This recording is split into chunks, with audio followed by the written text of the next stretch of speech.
Good morning, everybody. Welcome to the 2022 Australian Mental Health Prize. My name is Lucy Brogden and I'm, along with Alan Fells, a co-chair of the Australian Mental Health Prize Committee. I'm also an alumna of the university. I was here last century, as my children like to say. They may live long enough to see adulthood at that rate, but we will see. We are live streaming today, hence the slight delay in getting started so that we could get all our colleagues and guests around the country online to join us. So while we are somewhat post-COVID, we're not completely post-COVID, and so it's nice that we can keep bringing people together in person and virtually. But in starting today, I'd like to welcome Dr. Peter McKenzie to the stage. Dr. McKenzie is a UNSW alumnus and well-known Aboriginal person from the historic La Perouse Aboriginal community. Got a very diverse background in art, music, project management, lecturing, an ambassador, a grant recipient, researcher, and Aboriginal committee member for a number of organisations, and he's going to do the welcome to country today. Thanks, Peter. Thank you, and I have to live that down. And I hope you'll bear with me today because being a bit of a DAG today, I was doing a welcome across the road at the Sienta Centre, and I had some notes which I thought, very cunning, I'll use the same notes here, etc., but I lost them on the way over. So I was out there with a pencil and paper trying to make out that I can remember all this stuff. And I do have to have notes and wired because I am an old croaker now and I really need to, the things I want to say, I really need to have some notes because I'll forget them. Simple, isn't it? And apparently I'm in the right place today. Anyway,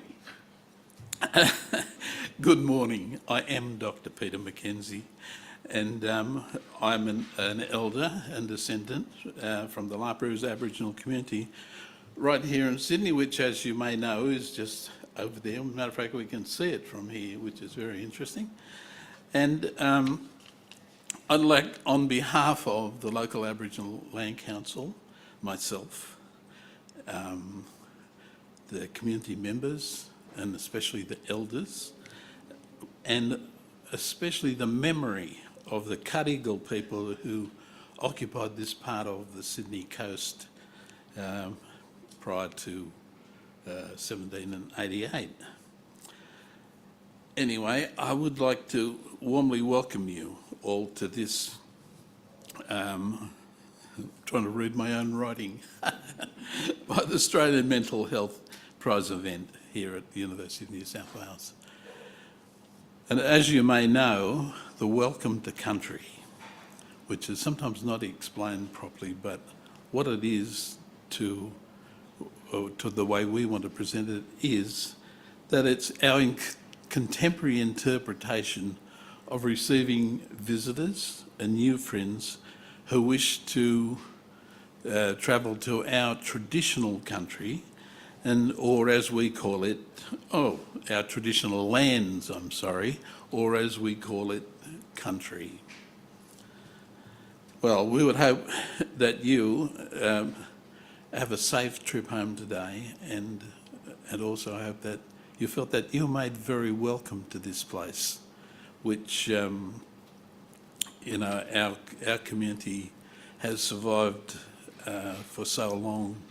And I was just telling someone earlier that it was our lot who were perhaps waving at Captain Cook and then Captain Phillip in the First Fleet and then Monsieur Comte de La Perouse, who the suburb was named after. And we just hope that you have a safe trip home and especially have a COVID-free, safe Christmas. And I'm Dr. Peter Mack, and I thank you for your patience today. Thank you.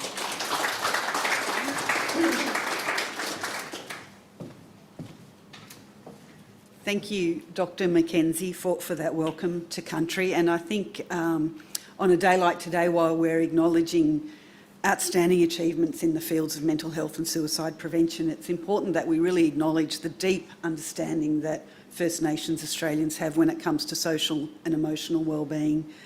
Past recipients of this award, including Joe Williams and Helen Milroy, past guest speakers like Pat Dudgeon, have really brought together a great framework that I think really mainstream Australia can learn so much from when it comes to connection to culture, to country, to community.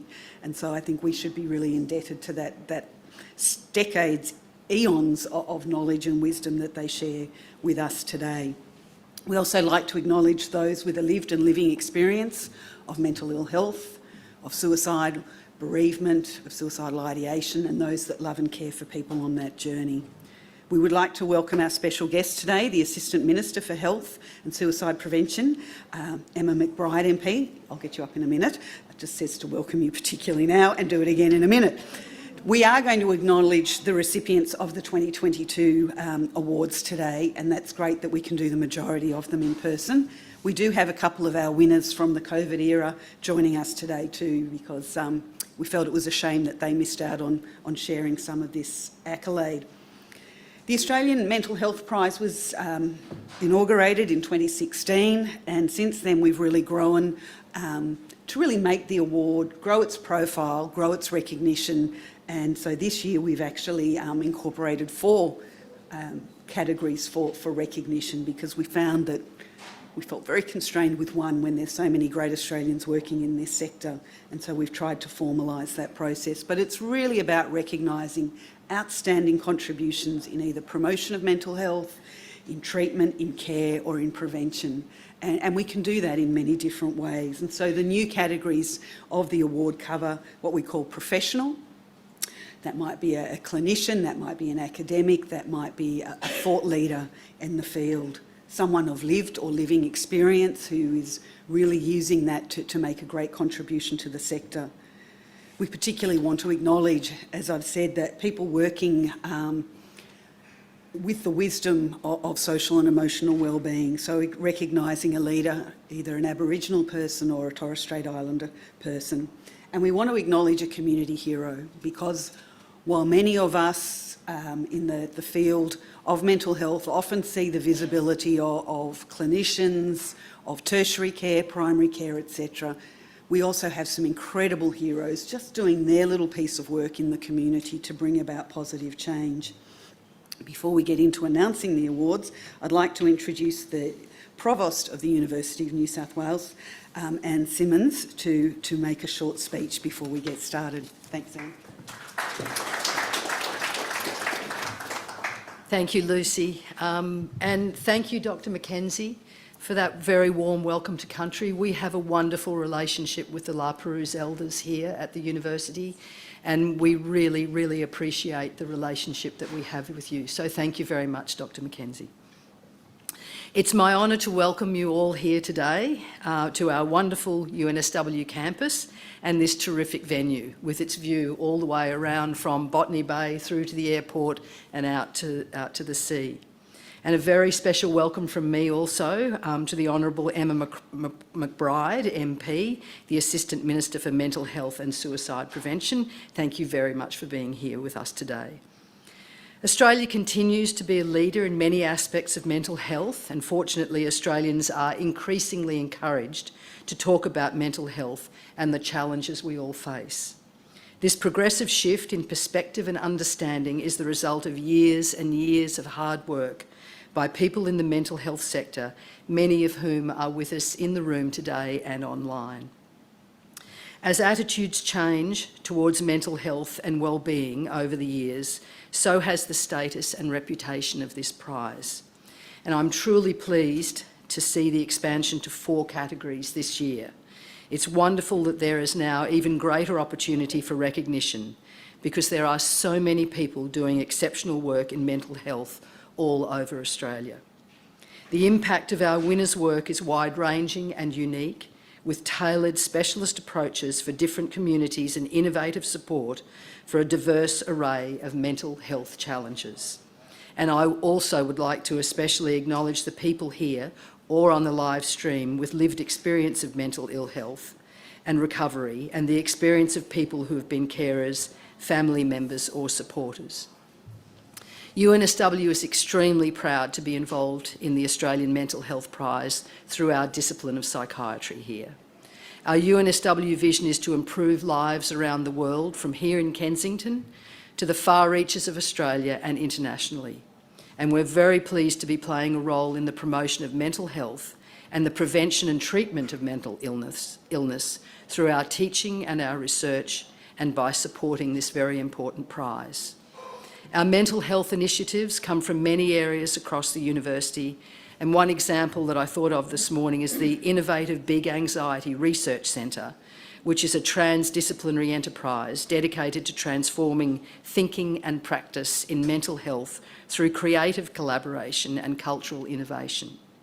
Our recent partnership with RMIT took the Big Anxiety Festival to Melbourne, presenting arts events that tackle the major anxieties of our times.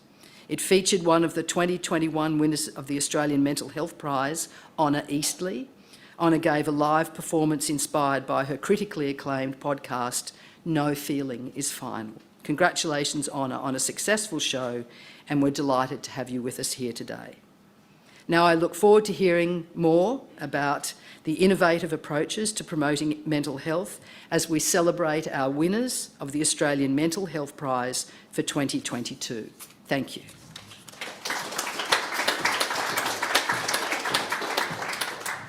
Thank you, Anne, and thank you for the university's ongoing commitment to this important prize. And I might use this as an opportunity to thank the great team behind the scenes doing all the work to bring this day together. We're just the committee, but there are people that have to do a lot of work in the background, and we're very grateful that the university makes them available. So the last 7 years has been an important time in the development of the prize, as I've said, and we are so pleased that we could be joined today by Emma McBride, the Assistant Minister, today. It's really a great honour to have you and be able to showcase with you this work. Emma might be relatively a new face, a new name to people. She's been the member for Dobell since 2016, but became the Minister earlier this year, working alongside Mark Butler. But Emma's not new to mental health. You may not know that Emma's career is in pharmacy, and particularly psychiatric pharmacy at one stage, and then the lead pharmacist at Wyong Hospital, yes.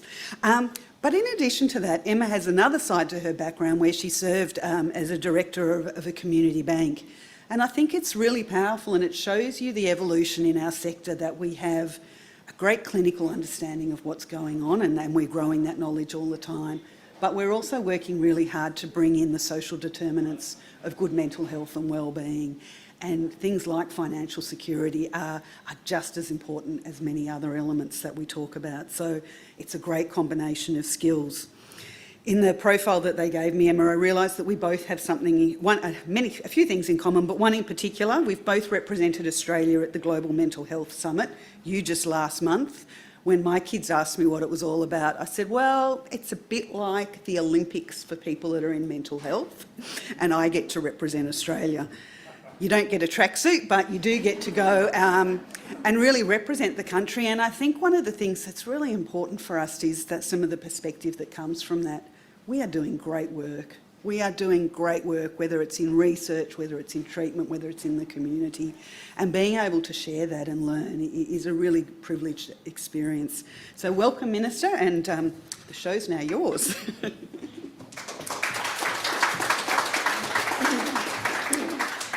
Thank you, Lucy, and thank you for such a warm welcome. Unlike Lucy, I might not be alumni here, but my dad and my elder brother went here, so I hope that might count. Thank you, Dr. Peter Mack, for your such a generous welcome to country. And just looking out here and seeing, what you see is just extraordinary. So thank you for being so generous and welcoming all of us here today. I'd like to also begin by acknowledging the traditional owners of the land on which we meet, the Gadigal of the Eora Nation, and I extend that to all First Nations Australians who are here with us today, and pay my respects to Elders past, present and emerging. In doing so, as with Lucy, I'd like to share in recognising the deep knowledge and wisdom of First Nations people and communities, and how that can inform and shape our approach, particularly to the social and emotional determinants of mental health and wellbeing in the communities across Australia. And that's why I'm proud to be part of a government that's committed to implementing the Uluru Statement from the Heart in full, voice, treaty and truth. To Professor Anne Simmons, I might have fudged a bit when you asked me, do I know what a provost does? So you can, you can fill me in later. And to Professor Gary Whelan, representing Medicine and Health today, thank you for your support of this prize. Lucy was a little cheeky earlier and told me that so far this prize is supported by the university, and so if any other people interested in supporting this, including government, would be very welcome.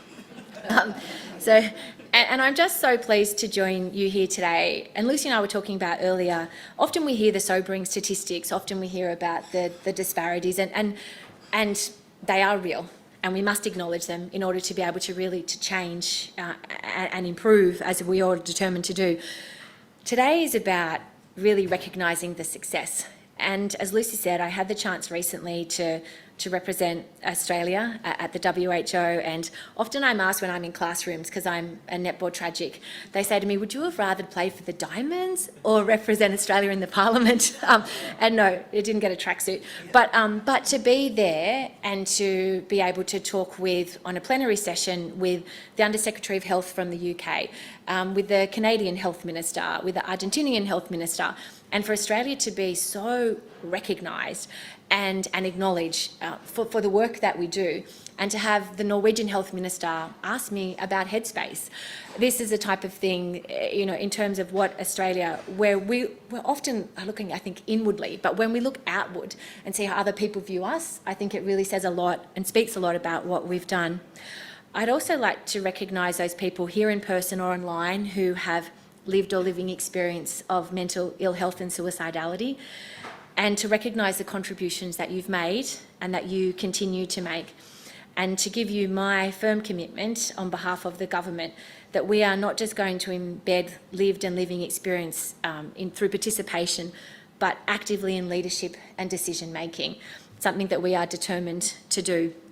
And as the Assistant Minister for Mental Health and Suicide Prevention, one of the best parts of my role is being able to meet so many inspiring people, whether it's here at UNSW today or when I was in Kempsey and Taree earlier this week, or in Rome on behalf of Australia, who are really making a difference to people's lives, whether it's in their local community across the country or indeed around the world. And so many of them, they're not doing it because they're seeking acknowledgement or recognition, but they deserve it. And that's what days like today are about, to recognise their efforts, to celebrate their achievements, and to be a recipient of such a prestigious award as the Australian Mental Health Prize is something that all of us recognise. And to know that there are now expanding categories, because we're recognising those people with professional background and contribution, and those with lived and living experience, and real community champions as well. And I'm just so pleased to be here representing, or as part of representing the health team. And Minister Mark Butler and I, who I'm sure many of you know and have met, are determined to continue to work with researchers, clinicians, professionals, service providers, people with lived and living experience. I was talking to Rosetta before about all the pieces of the puzzle to make sure that we have that breadth of outlook to shape and inform decisions we make and what we do. Because it's only through genuine collaboration that we'll achieve what all of us here are determined to achieve, which is real change in communities, in towns and cities right across Australia. And so I'm just in finishing, I look forward to continuing to work closely with you so that we can amplify the voices of people with lived and living experience, and make sure that every Australian, wherever they live, can live a healthy and thriving life. So thank you and congratulations. So now we come to the announcement of the awards, and the Minister's going to do those. We will start with the Aboriginal and Torres Strait Islander category, then Professional, Lived Experience and Community Hero. Okay. Thank you, Lucy. It is such an honour to announce the winners of the Australian Mental Health Prizes for 2022. Our first winner today is for the Australian Mental Health Prize in the Aboriginal and Torres Strait Islander category, recognising the critical role of First Nations practitioners in our mental health system. It might not be a surprise to the recipient, but Donna told me that she got a call, was it 2019? Yes, when Ita was the chair, to say that she was one of the finalists, and she thought, is someone pranking me?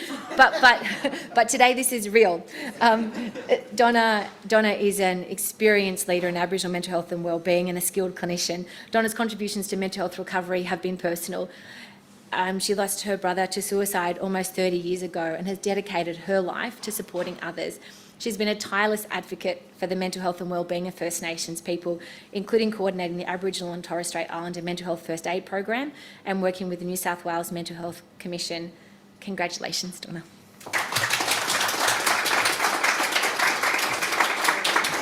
Thank you, Vicky. Congratulations. Do you want to just plug it there? Yeah. Thank you. Thank you, Emma, and I'd like to acknowledge you, Emma, as the Federal Assistant Minister for Mental Health and Suicide Prevention. Also, Dr Mackenzie, for your warm welcome to country. Thank you for giving me safe passage to be here today.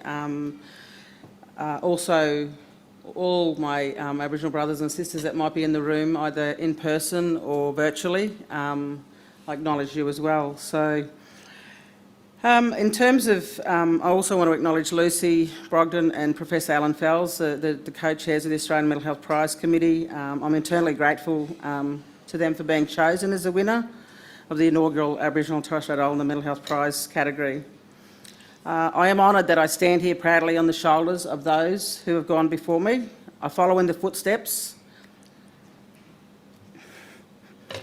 of my mother, my grandparents, and all my Gungri ancestors. Sorry. My family's story is one that many Aboriginal people share. Grandparents who lived under the many acts and legislation that attempted to smooth the dying pillow. They and my mother, who was born in 1932, lived through this oppression. I was born in 1967, the year of the referendum. At that time, living in a fringe camp, sleeping in an old port as my cot in a dirt tin floor humpy. Yet, with all that adversity, I am here today, proud and strong, and carrying in my belly the fight, the tenacity, the will to see better things for me, my children, my grandchildren, and for those that come after them. Today, I accept this award for my brother and all Aboriginal and Torres Strait Islander people who have lost their lives through suicide, and for all those who have and continue to suffer mental illness. My work began in mental health almost 30 years ago. It was the death of my brother, Bud, that's taken me on this journey. Not because I wanted an answer, not because I couldn't overcome my grief at his loss, but because I knew that he died sad, lonely, and incapable of being heard, incapable of reaching out to services, incapable of feeling the love of his children and family. I wanted to change that. At that time, I didn't know what that looked like or how to do that, but I did know that for those suffering like my brother had, that we could do better. What did that better, greater look like? Today, culturally safe services, a skilled professional Aboriginal workforce, improving the mental health literacy of Aboriginal and Torres Strait Islander people, making services more accessible, supporting families to support their loved one, bringing traditional healing and bush medicines, and acknowledging that healing can be a two-way process, that there could be two-way sharing and learning about Western medicine and Aboriginal ways of knowing, doing and being. Over those many years, I've had the support of great mentors, colleagues and friends, because they knew too that there had to be a better way for Aboriginal and Torres Strait Islander people suffering with mental illness. These people played the roles of educators, guides, learners and enablers within the white mainstream system that was and continues to be focused on a Western medical model.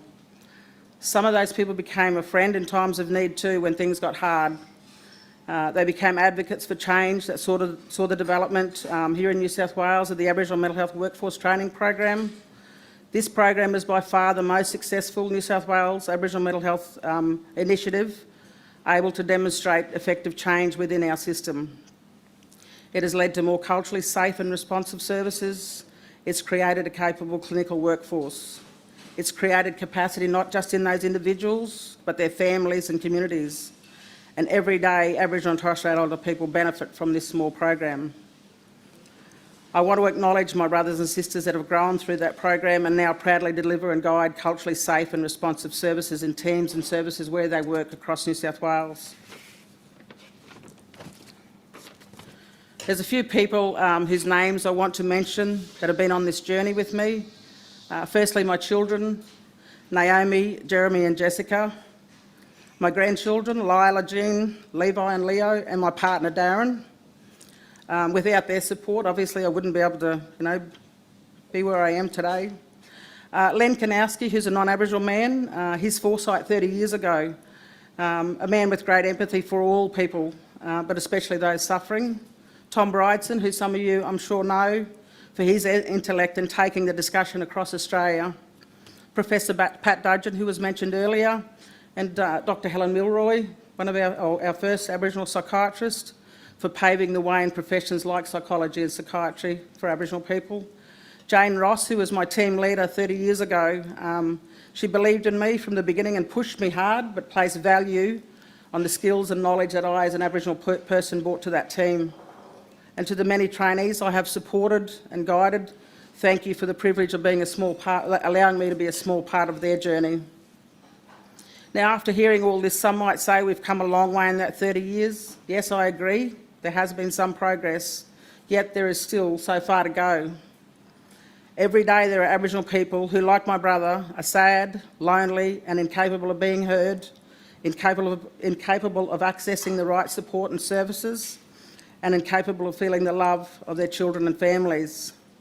My challenge to each and every one of you here today, in whatever capacity you have in your job, as you sit with your family, as you talk with your colleagues, challenge yourself to reflect on what it is you bring to the table to address suicide rates for Aboriginal and Torres Strait Islander people, how you can make services safe and welcoming, how you can work to provide programs and services that incorporate both Aboriginal and Western healing models.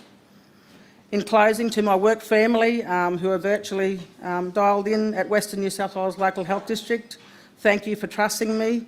Thank you for your guidance and support. And finally, as we are celebrating NAIDOC Week in Orange, where I live, my call to attention for better mental health services for Aboriginal and Torres Strait Islander people is get up, stand up, show up. Thank you.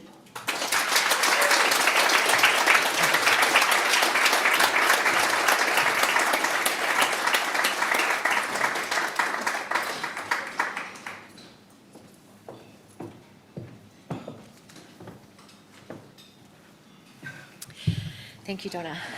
That's a call for action for all of us. Our second winner today is for the Australian Mental Health Prize in the professional category. Alan Woodward has had a long and distinguished career in mental health and suicide prevention, with a specific interest in evaluation and quality improvement, particularly in crisis services. He has contributed to service development, innovation and policy advocacy for many years, most recently speaking at the Royal Commission into Defence and Veteran Suicide. He's led a wide range of organisational reforms at Lifeline Australia, including establishing and leading the Lifeline Research Foundation from 2011 to 2018. Alan is currently a National Mental Health Commissioner. Congratulations, Alan.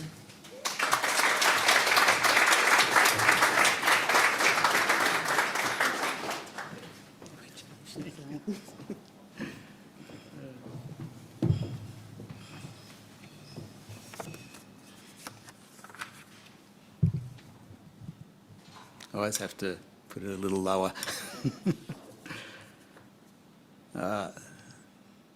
Dr. Mack, thank you for your welcome to country.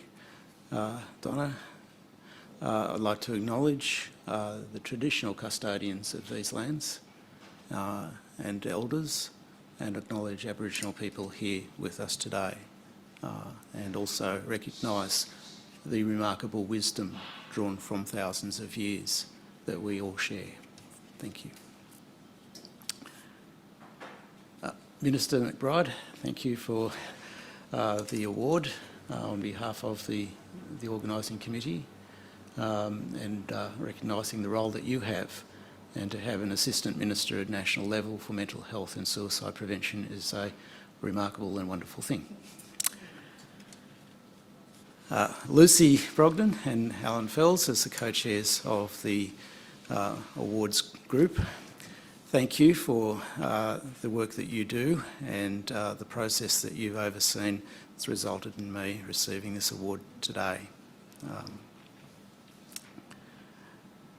Also to acknowledge those who have living and lived experience of mental health struggles and conditions, and those who have experienced suicide, perhaps through their own experiences of suicidal crises, and those who have cared for and loved those who have lost to suicide. So I have come into this field perhaps with a slightly different pathway to many others. My pathway came through my background, as you may be aware, of social policy and social services and community development, and previous to that working in government, in public administration, corruption prevention, and the hard-nosed world of economics and public finance. It was through my work in those areas that drew me into mental health and suicide prevention, as I came to recognise the extent to which and the depth to which these areas were affecting the quality of life for fellow Australians, both individually, in families and communities, and in the society that we live in. I want to share with you a couple of the things I've learnt along the way. In 1964, the book by Gerard Kaplan titled The Principles of Preventative Psychiatry was published, just a couple of years after I was born. The 60s was a remarkable time of change and vigour and questioning the status quo. And Kaplan, in his book, outlined the basis for what he termed crisis theory, where he observed that people may experience mental ill health, not so much because of who they were, but because of what had happened to them. And he identified crisis as a state where a person's usual ability to cope with whatever life had thrown at them and live a productive and participative life had been put into a state of disequilibrium, destabilised, upset. And he identified 3 resources that were lacking at that time: physical resources, psychosocial resources, and socio-cultural resources. And Kaplan was an optimist because he also saw that the state of crisis could be responded to, and that reaching out for people in struggle and at their time of need for support and help could make a dramatic difference in their lives, and furthermore prevent the de-escalation and the onset of mental health struggles that may be more serious and lasting.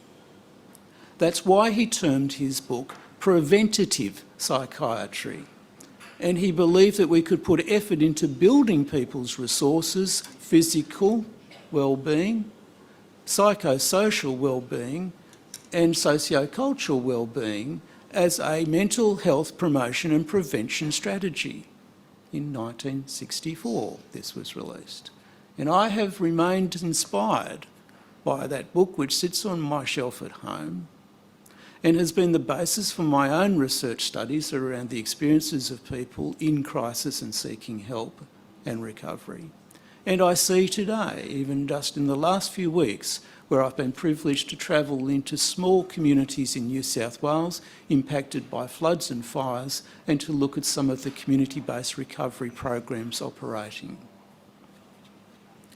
My other obsession that people who know me well will smile at is my desire always for data, evidence and evaluative thinking to determine what is valuable, what works and what knowledge can we harness.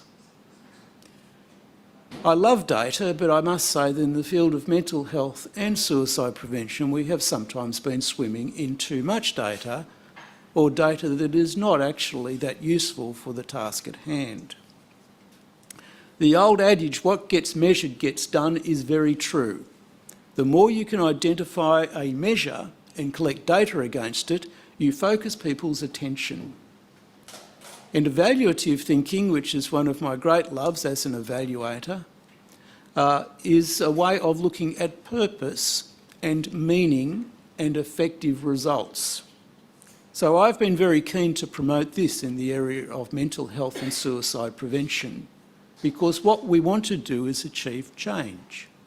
We're not content with the status quo. We want people's lives to be better. We want those who are experiencing mental ill health to receive services, treatments and supports that enable them to be properly well. We want people who are going through suicidal despair to know that that despair is not lasting and that there are others who care for them and will support them through a different view of the world. And we know that we can do work to prevent difficulties and despair occurring for people, families and communities in the world around us. So data, evidence and evaluation have been of great interest to me in ways of discovering how to do this. Data collection not for some punitive performance assessment or sometimes for judgment and blame, but data that unpacks knowledge, that inspires further curiosity as to what works, and data that is profoundly informed by the experiences, wisdom and learnings of people who have gone on the journeys that we wish to understand, those with lived and living experience surrounding mental health and suicide. So I'm keen to see data on measures of wellbeing advanced in this Australian context. Very pleased to see at a federal level the mention to wellbeing measures in the federal budget, and to see that we might take a collective interest, and again, not from necessarily the point of view of the things that are concerning us, but also the tests of, are we building people's strengths? Are we building people who are equipped with the resources to deal with what life throws at them? Are we providing the support structures around people? Are we building inclusive society so people feel they can properly contribute? Noting that the commission of which I am a part, in its very origins, defined mental health outcomes as a contributing life.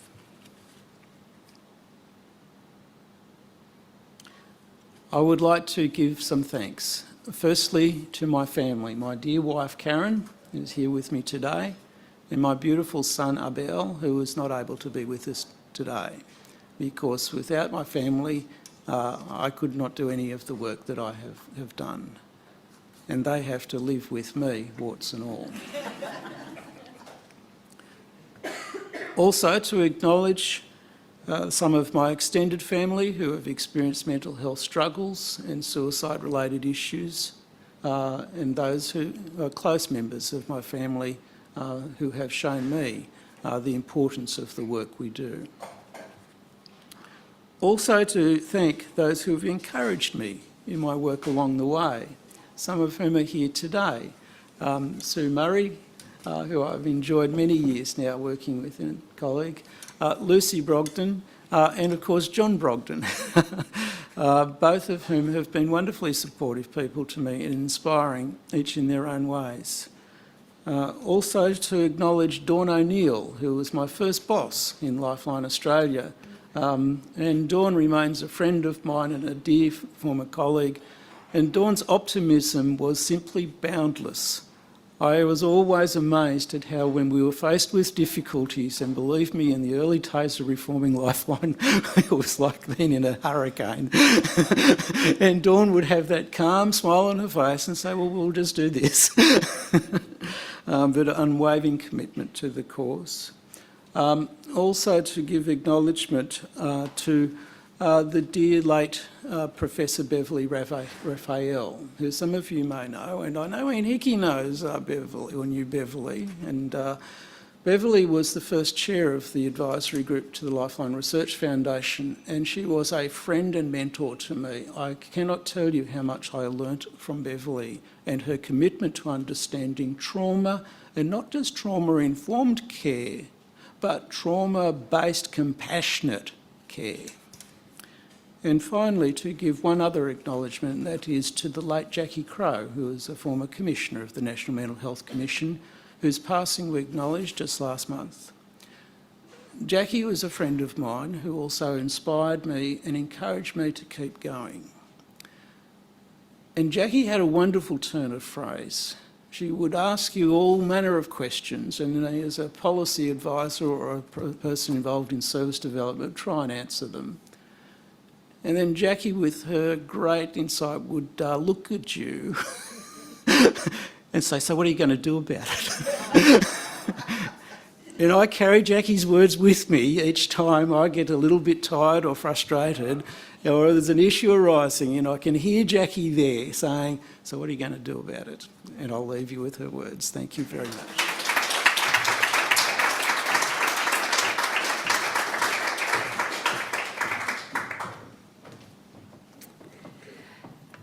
Thank you, Alan, and I'm sure through your work that many more people are now living, contributing lives. And what are we all going to do about it? Our next recipient is for today of the Australian Mental Health Prize is in the lived experience category.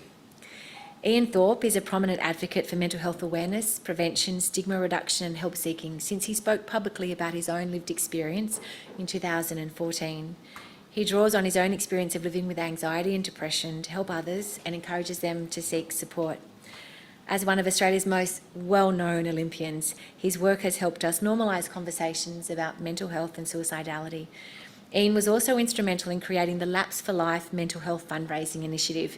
Since its inception, the event has raised over $5 million for youth mental health services, and more than 20,000 Australians have taken part. To accept the prize on Ian's behalf, please welcome Ashley De Silva, CEO of Reach Out.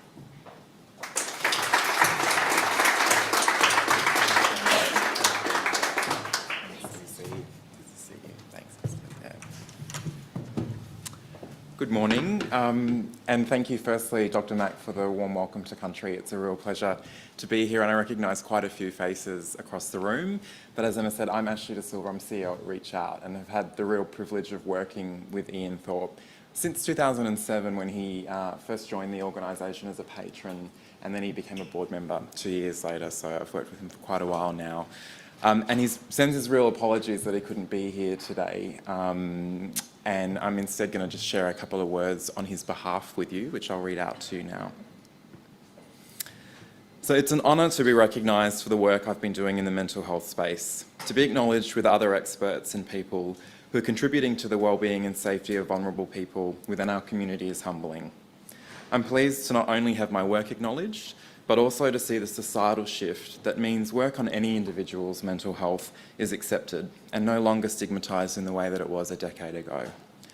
I'd also like to commend the other award winners and thank them for their contribution to improving the lives of those people experiencing their own mental health challenges. And I'd also just like to congratulate you, Alan. It's lovely to see you, and also to you as well, Donna.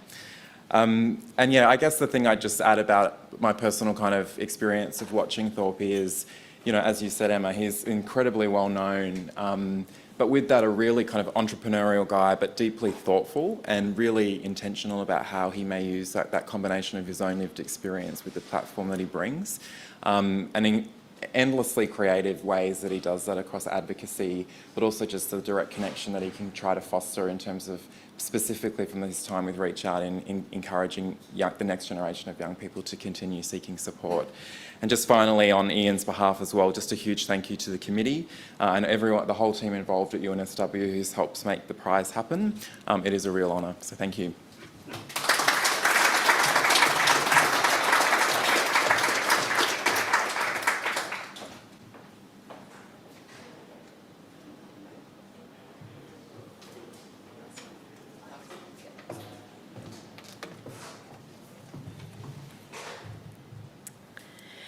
Thank you, Ashley, for receiving the award on behalf of Ian. And I did have the pleasure of meeting Ian through Reach Out, and his work is remarkable and, as you said, so intentional in really fostering these opportunities for so many young people. Our final winner today is for the Australian Mental Health Prize in the Community Hero category. Gary Thorpe created Silver Memories, a 24-hour nostalgia broadcast service based on the principles of reminiscent therapy to counter the impacts of social isolation, depression and dementia on the elderly. The service broadcasts age-appropriate music, apparently that means 1930s to 1970s now, Lucy, and screens thousands of images to engage people in aged care, particularly those living with dementia. The service has been operating for 15 years as a not-for-profit and is now broadcast via satellite to almost 200 aged care homes across Queensland, New South Wales, the ACT, Victoria and South Australia. Silver Memories does not receive operational funding from any level of government and is supported by subscriptions, donations and philanthropic funds. Unfortunately, Gary could not be with us today in person. He's listening on live stream and has shared his thanks via video. And just personally, as someone who, my father had young onset Alzheimer's, and just knowing what this type of therapy can do is remarkable. So from my family and from families around Australia, thank you so much and congratulations, Gary. I think we now have the video from Gary.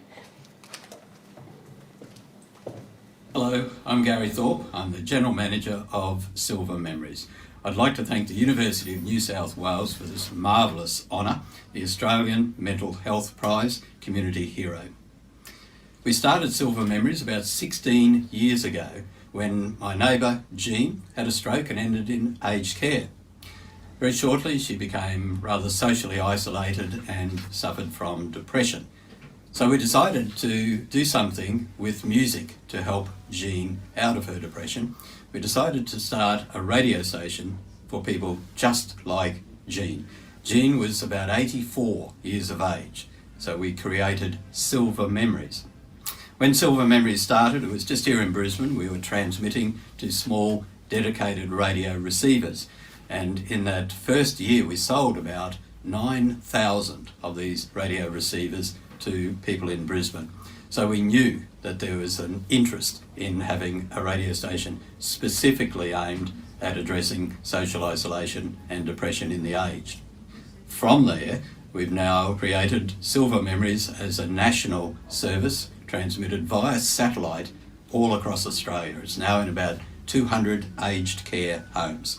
We're sitting in the Silver Memories studio where every morning from 7 a.m. through until about 1 p.m. announcers present their music from the past that are favourites with the listeners. We broadcast music from, say, the 1940s through to about the early 1970s, as well as music from times past. We also have birthday calls and we have requests. And the programming is in segments so that residents know that at a particular time of the day they can tune in and hear particular types of music. For example, in the afternoons, we've created programming that changes every half an hour to keep the interest of the residents. And the research that we've done, which was supported by the University of Queensland, shows that that format helps address issues such as sundowning, which is the anxiety experienced by many elderly towards the end of the day. So this studio was set up with support from donors and grants that we received over this period of time. So this is the Silver Memories library. So there are thousands of CDs covering quite a few number of decades, and at the moment we broadcast up to about the early 1970s. As time moves on, the range of music we play will also move on, but it's very much aimed at bringing back memories of the younger days of the residents. Our musical tastes, our research showed, formed from our mid-teens through to about our mid-20s, and that's the music that really impacts on our memory long term, particularly as we age and we look back on those times. So this is our resource. Some of the announcers bring in their own recordings that they love as well, and all of those are then played on the station. As well as the 24-hour day broadcast, we've also, particularly during the lockdowns of COVID, taken to presenting some concerts in our performance studio, filming them and sending those concerts to aged care homes right across Australia. So this studio can fit quite a large number of performers. We've got some grand pianos And in the past, we've presented concerts such as the Andrews Sisters Tribute Band. We've had folk concerts. We've had concerts looking at some of the great stars of the past like Mario Lanza, and we've just finished filming a concert which featured a choir of ladies, about 30 of them, called the Bayside Divas, and they did a whole lot of popular songs. We're editing that concert and we're going to be sending that out to aged care homes across Australia. And as well as the concerts here, we also take one of our wonderful announcers out into the aged care homes, and we do what we call a road show, where we ask the residents to put in their song requests and then we play them on the day, and they are fantastic fun. And the aged care homes that have those road shows presented for them always ask for them to come back as soon as we can. We've taken the road shows interstate down to Victoria and New South Wales, as well as locally here in Brisbane. So that's what Silver Memories does, and we are looking forward to providing more age-appropriate entertainment for residents in aged care, and we hope to be able to continue to make their lives happier and to bring joy into their everyday life. So once again, thank you very, very much indeed. Your Australian Mental Health Prize, the Community Hero section, is an acknowledgement of many years of very hard work by many people involved in creating Silver Memories and presenting it for the enjoyment of so many aged people around Australia. Again, our sincere thank you.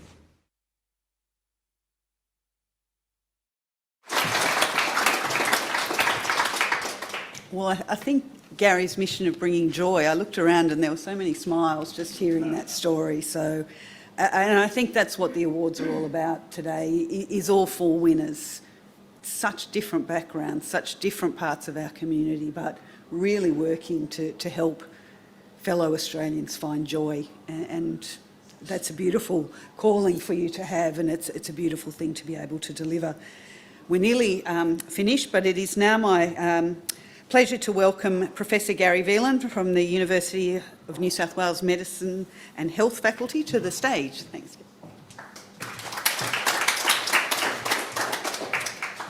Thanks very much, Lucy. Congratulations to Donna, Alan, Ian and Gary. There's not many Garys around these days, so I'm particularly pleased about that one.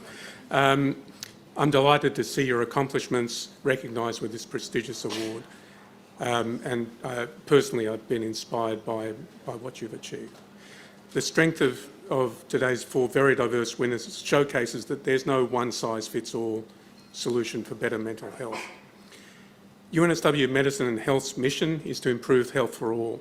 In doing so, we bring together excellence in teaching and research to address the most significant challenges the world faces.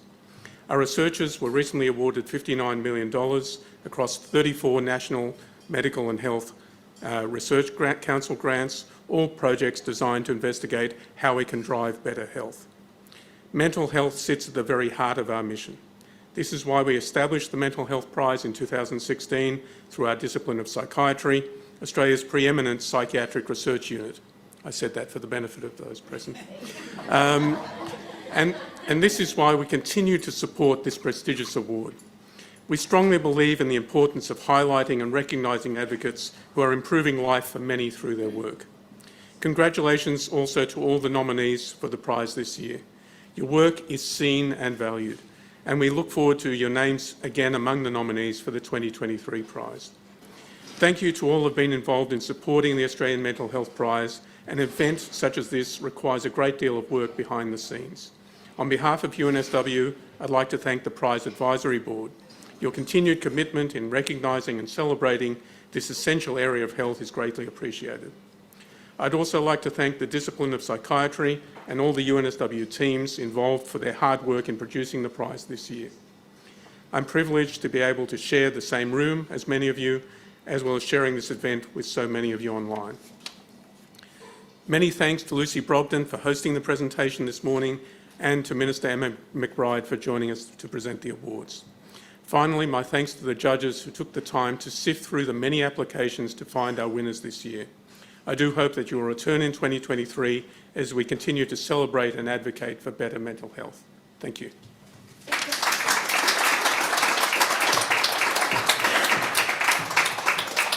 Thanks, Gary.